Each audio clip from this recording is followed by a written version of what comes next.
So I buy less and I also declutter less. And that's the secret to minimalism. Hey there, my handsome and pretty little Cobras, and welcome back to the Cobra's Nest. For those of you who are new, my name is Mignon Cobra and I make minimalist videos. Today's video is going to be the secret to minimalism. Buy less, not declutter more. So without further ado, let's just get to the video. Let's get it, let's go. Woo! I made this video because recently I've been creeping the subreddit on Reddit, which is like the R minimalism, and I saw a lot of people were asking questions about like, if they own these certain things, are they minimalist? Should they declutter these things? Will they become minimalist? And it got me to thinking, maybe this is something that a lot of people are struggling with, so I ought to make a video about this. So I'm going to be sharing with you guys 5 points regarding this idea that minimalism is really just about buying less and being intentional about the things that you own rather than this declutter party. Number 1. Ask yourself, what's the most important thing? This is a Zen principle, and it's one where a Zen disciple asked his Zen master and was like, what's the most important question to ask? And the Zen master asked him, it's asking, what's the most important thing? So that's the exact same thing with minimalism.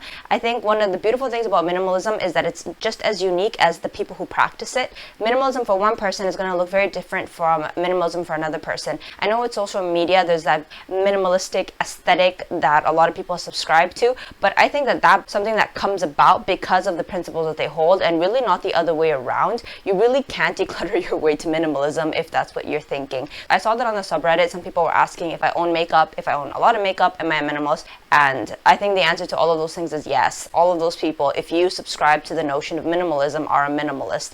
I think the idea is that if you focus on what really matters, you're able to let go of the things that don't, and in turn that becomes a very natural decluttering. Number 2, the number of items you own does not make you a minimalist.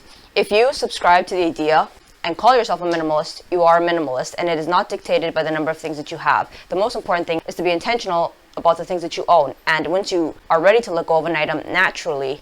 I think this one is really important, and I really do think that it can go in the extreme direction, which is even a maximalist in a certain area, if they are passionate and intentional about it, are minimalist. Because I personally think that a minimalist is somebody who focuses their energies in areas that are the most important to them and less on areas that are not as important to them. It doesn't really matter how much of something that you have if you're intentional about it. I know you might argue, then what about hoarders? Would you call them a minimalist? If they're being intentional with their life and they have put in careful thought into everything that they own, who am I to sit here and judge somebody else? Number 3. The amount of stuff that you have has nothing to do with another's amount. Social media platforms, for example, like Reddit, Instagram, YouTube, it's really easy to see somebody else's life and think that that is a certain standard that we should subscribe to, or that we ought to be comparing our minimalism journey and the amount of stuff that we have or the type of things that we have with another minimalist. But you need to understand that your own minimalism journey is just your minimalism journey. So it's important to realize that trying to look like somebody else's minimalism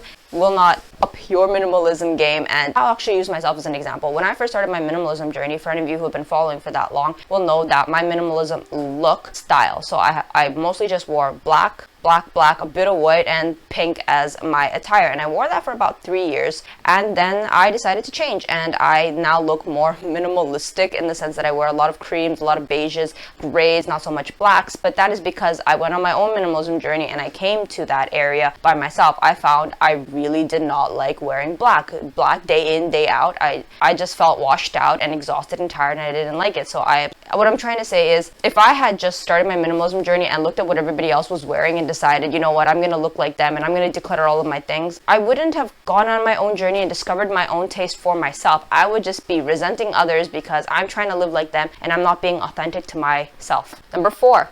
Focus on items that are useful and add to your life. I think this one is kind of a decluttering tip. I've definitely made this mistake. I think a lot of people have made this mistake. When they start their minimalism journey, they get obsessed with the idea of decluttering and getting rid of their stuff. I made that mistake too. I went ham and I got rid of a lot of stuff that I totally regret. I totally advocate that. Take it slow, but not just take it slow. But I think the most important thing is to ask yourself, what are you trying to get to? What is the end goal? Like, what is the final picture supposed to look like? Start with that. Do not start decluttering and getting rid of things because you are going in a directionless path. It's like a chicken with the head cut off. You have no idea where you're going. You're just chucking this, chucking that, asking yourself that random question. Like, as much as I love the KonMari method, but asking yourself the question, does this spark joy, is not useful when you're not talking about like your most prized possessions. Like asking yourself, does this fork spark joy? Some of the more practical items that you need in your life are not going to be sparking joy, but chucking them and then having to go out and repurchase them is just not the most efficient way to be tackling minimalism, and it just misses the point entirely, because that's not even the point of minimalism. The point of minimalism is to be living your best life, not killing yourself over the fact that you decluttered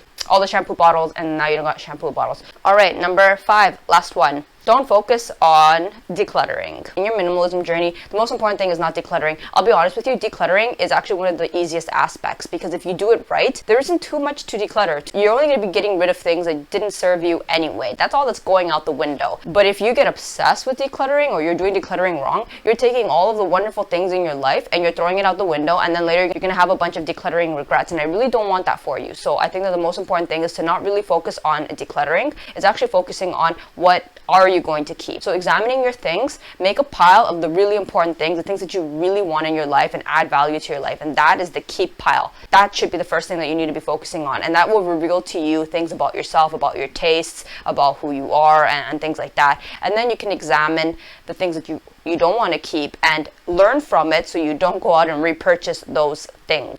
Because that is what this title is about. Minimalism is about buying less, not decluttering more. You might end up getting into a vicious cycle if you are always decluttering and you're always buying, because you haven't addressed the underlying issue of, well, what do you really like? Like, what lifestyle are you really living? Like, how are you living your life? If you haven't really addressed that, you don't know who you are. And if you don't know who you are, you don't know how to shop for yourself. So you go out and you buy this and you buy that, trying to buy your identity, and that's not, at least I don't feel like that's a fun way to live minimalism. That's not really what's about. Minimalism, I feel like, is to figure out who you really are. And once you figure out who you really are, then you're able to better cater to that authentic self. With minimalism, it's kind of like taking off all of the layers and exposing like the core, the essence of who you really are. And so you don't have a need to declutter, because you will stop making purchasing mistakes. You're gonna have less clutter in your house, and if you have less clutter, you really won't be decluttering. Like, I'll be honest, I really don't declutter much. I declutter, I would say, every 2 to 3 years. That's how often I declutter. I don't even declutter seasonally, because I've already curated my taste and I know who I am. So when I go out to the store and I buy, there's intentionality behind it, and I don't feel the need to declutter things. Like, I'm not perfect. I still do make some purchasing mistakes when I try out new things. Sometimes I find, you know what, in all honesty, it's not really for me, and that's perfectly okay. But that's not what we're talking about. We're talking about a minimalism journey that's strictly based on decluttering, getting rid of things, going out and rebuying it because you made decluttering mistakes. I think, as somebody who had made that mistake, I can compare that to what my minimalism like is now, and I do think minimalism with less decluttering is a whole lot less stressful. It's a lot more meaningful. I felt very crappy when I would declutter and I made decluttering mistakes. I felt like, why did I do that? Like, what am I doing? Like, oh, like, I wish I could bring it back, but you can't, because some of these things are gone and they're never going to come back and you can never repurchase it. So if you just focus instead on asking yourself who you really want to be and what's really important, you will inevitably buy less. Like, I buy very little because I already know what I want, and I already own it because I already know who I am. So I've already bought it. So I buy less and I also declutter less. And that's the secret to minimalism, is figuring out who you really are. If you figure out who you really are, you won't be inclined to buy unnecessary things. You'll just buy what you want and need. And since you didn't buy things you didn't want or need, you really won't be decluttering, because there's nothing or much to declutter. Alright, so there we have it for the video. If you like this video, give it a thumbs up, subscribe for more minimalism goodness, and I'll see you guys in my next video. Thanks for watching. Bye!